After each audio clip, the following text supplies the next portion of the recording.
ঐতিহাসিক ২৪-এর ছাত্রগণ অভ্যুত্থানের এখন দ্বিতীয় বার্ষিকী আমরা উদযাপন করছি। বাংলাদেশ সরকারের মুক্তিযুদ্ধ মন্ত্রণালয়ের উদ্যোগে আয়োজিত এই অভ্যুত্থানের গর্বিত শহীদ এবং আহত ও জুলাই যোদ্ধাদের সম্বর্ধনা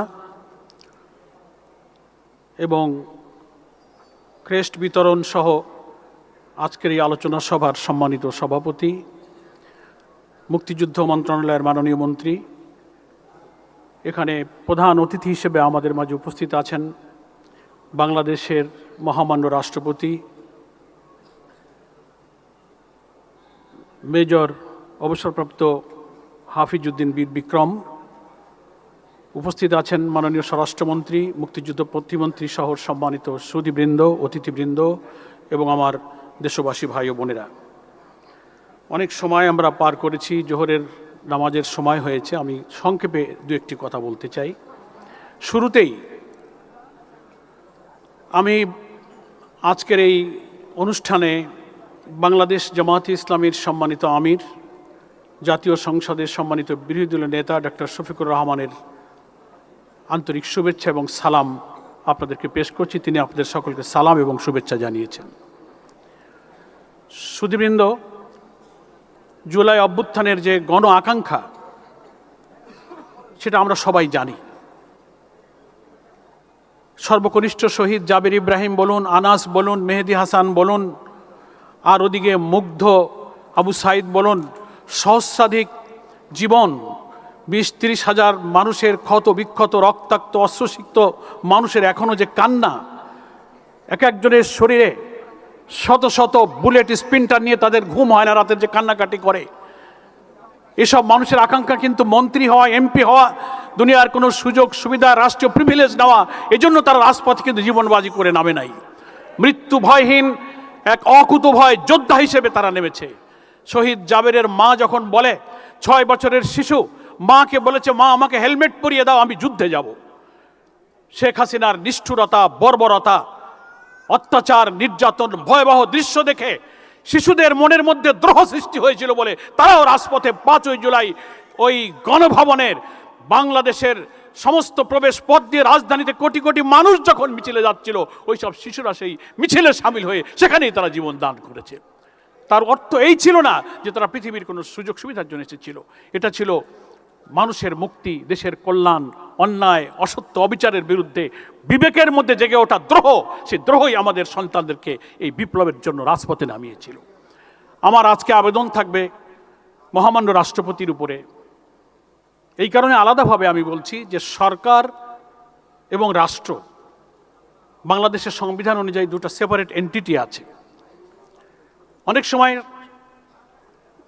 পার্লামেন্টারি ডেমোক্রেসিতে যারা সরকার এবং সরকার প্রধান থাকেন, সরকার পরিচালনায়, তাদের মধ্যে অনেকটা পলিটিক্যাল কনসিডারেশন থাকে। কিন্তু যিনি মহামান্য রাষ্ট্রপতি হন বাংলাদেশের সাংবিধানিক নিয়ম অনুযায়ী, তিনি কোনো রাজনৈতিক দলের সদস্য থাকেন না, তার কাছে কোনো পলিটিক্যাল কনসিডারেশন থাকে না। ফলে আমার আহ্বান থাকবে এই রাষ্ট্রের প্রতি, এই ৩৬ জুলাই ব্যাপী মাসব্যাপী যে অনেক অনুষ্ঠান বাংলাদেশের বিভিন্ন দল, মত, সংস্থা করলো, আমাদের অনেক অনুষ্ঠানে উপস্থিত থাকার সুযোগ হয়েছে, আপনারাও সবাই থেকেছেন। সেই সব অনুষ্ঠানে শহীদদের মায়েদের যে কান্না এখানেও আমরা শুনলাম। এখান থেকে বোঝা যায় যে তাদের সে আকাঙ্ক্ষা পূরণ হয়নি। আমি এখানে গর্বিত শহীদদের পরিবারের যারা সম্মানিত সদস্য আছেন, আহত জুলাই যোদ্ধা আছেন, সকলের জন্য আমি বলবো, যারা জীবন দিয়ে দুনিয়া থেকে চলে গেছেন, আল্লাহ তাআলার কাছে তারা সম্মানিত হবেন। আল্লাহ তাআলা তাদেরকে শাহাদাতের মর্যাদা দান করবেন বলে আমরা বিশ্বাস করি, যেহেতু তারা নিঃস্বার্থভাবে দেশ এবং জাতির কল্যাণে জীবন দিয়েছেন। আর যারা আহত হয়েছেন, অসুস্থ হয়ে আছেন, আমরা তাদের জন্য দোয়া করি, আল্লাহ তাআলা তাদেরকে সুস্থতা দান করে একটা বৈষম্যহীন রাষ্ট্র বিনির্মাণে তাদের এই সংগ্রামের সুফল যেন তারা চোখে দেখে যেতে পারেন, আমরা তাদের জন্য দোয়া করি। কিন্তু মহামান্য রাষ্ট্রপতির কাছে আমার আবেদন থাকবে, মাসব্যাপী জুলাই যোদ্ধার শহীদ পরিবারের যে কান্না, সব আহতদের সমান তালিকায় আনা হয়নি, সুযোগ সুবিধা পাচ্ছে না, অনেকে তালিভুক্ত হননি, অনেকের চিকিৎসা হচ্ছে না। একটা বাংলাদেশের মতো রাষ্ট্রের পক্ষে এই কয়েকজন শহীদের সুচিকিৎসা পুনর্বাসন কোনো অসম্ভব ব্যাপার নয়। আমার প্রথম শহীদ পরিবারের কণ্ঠের সাথে কণ্ঠ মিলিয়ে আবেদন থাকবে, এই বিষয়টা আপনি স্পেশালি সরকারকে নির্দেশ দেবেন যে কোনো একজন শহীদের পরিবার যেন বলতে না পারে যে আমার আফসোস আছে, এই আফসোস আপনি রাষ্ট্রের পক্ষ থেকে পূরণ করবেন। আর একটি কথা বলে বিদায় নেব, গণ আকাঙ্ক্ষা ছিল এই রক্তাক্ত জুলাইয়ের আন্দোলনের ভিত্তিতে আমরা যে জুলাই চার্টার করেছিলাম, জুলাই সনদ করেছিলাম, ঐক্যমত্য কমিশন করেছিলাম, যার ভিত্তিতে একটি গণভোটের মধ্য দিয়ে একটি নতুন রাষ্ট্র বিনির্মাণে আমরা সবাই হাতে ভোট দিয়েছিলাম। মাননীয় প্রধানমন্ত্রী ভোট দিয়েছিলেন, এখানে উপস্থিত যারা সবাই আমরা হাতে ভোট দিয়েছিলাম। আজকে সেই গণভোটের গণরায় কার্যকর করা হয়নি। এ ব্যাপারে মহামান্য রাষ্ট্রপতির কাছে আমরা 11 দল, মাননীয় স্পিকার আপনি তখন স্পিকারের দায়িত্বে ছিলেন, আপনার কাছে আমরা স্মারকলিপি দিয়ে বলেছি আপনি হেড অফ দ্য স্টেট হিসেবে পদক্ষেপ নিয়ে এখন আপনি গণভোটের গণরায় কার্যকর করে এই রক্তাক্ত জুলাইয়ের গণ আকাঙ্ক্ষাকে আপনি বাস্তবায়িত করে ইতিহাসে আপনি স্মরণীয় বরণীয় হয়ে থাকতে পারেন। আমি আবারও আপনাদের সকলকে ধন্যবাদ জানিয়ে আমি আমার বক্তব্য শেষ করছি। আমা তৌফিক ইল্লা বিল্লাহ। আসসালামু আলাইকুম ওয়া রাহমাতুল্লাহি ওয়া বারাকাতুহু। সম্মানিত সুধী, অনুষ্ঠানের এ পর্যায়ে বিশেষ অতিথির বক্তব্য প্রদান করবেন